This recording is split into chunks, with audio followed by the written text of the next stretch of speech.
When you think of the word hustle, you probably think of a fast-paced, full-throttle sprint to the finish, constant motion and movement to get where you want to go. But our next guest says in order to master our hustle, we need to add a little flow. I like how that sounds. Well, Jen Baxter is the author of Live a Fast Life, and today she's here to help us find a healthy hustle and flow balance in our busy, everyday lives. Hello, how are you doing? I'm good. How are you? Thank you. Great. Okay, so explain what you mean by hustle and flow quickly before we get started. Right. Here. Yeah. So a lot of times entrepreneurs really they never stop to take time for themselves. They just hustle the entire time, especially if it's like a side hustle. So if you have a full-time job and then you're also trying to start your own business on the side, sometimes it's all hustle with no flow.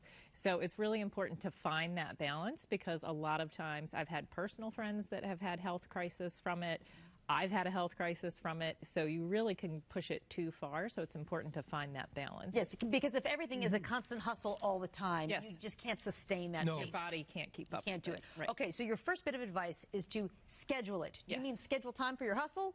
Schedule time for your flow. For your flow? okay. Because people all right. don't have trouble, scheduling the hustle. They're doing meetings and phone calls, and you're writing everything down on your calendar, but you never actually take the time to schedule in some space and schedule in, a massage, schedule in some time for meditation. So really you have to be intentional about actually setting that space aside for yourself. Okay. But then you also say you need to give yourself permission. What do you mean by that? Yeah, it's kind of funny because a lot of times people feel guilty for some reason, like taking that time aside for themselves. So really you have to kind of give yourself that permission to do that. And that means not, when you're sitting in the bathtub relaxing, don't have your phone in your hand and be checking your Facebook and answering emails.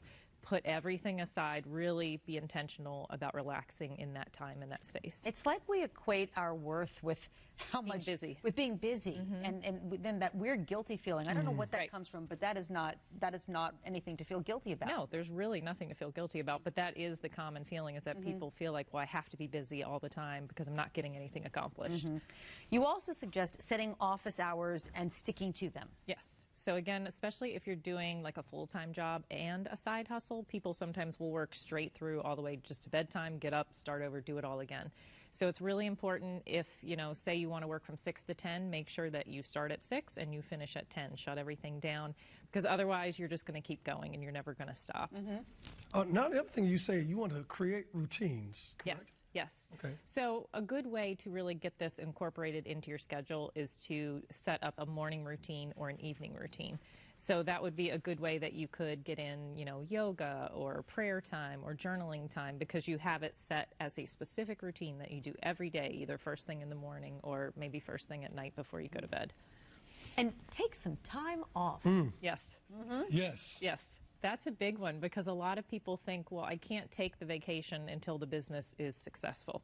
So, 5 years from now, when I've made such and such amount of money, I'll take a vacation. And you kind of have to back it up and realize that you need that vacation to keep yourself sane and to keep yourself functioning, at a good level to be able to get to those goals. So don't put off the vacation until later, even if it's only a little 2-day, weekend getaway, something small just to sort of relax and refresh. That can do wonders. It really does. And it'll do reset wonders. you then, to get started again on Monday morning. And probably give you some creativity also, just to go ahead and rethink. Yes, exactly. Jen, thank you so much. Check out Jen's blog. It's liveafastlife.com, liveafastlife.com. And while you're there, buy a copy of her book. Thank you so much for being here today. Thank you. All right, thank you. All right, coming up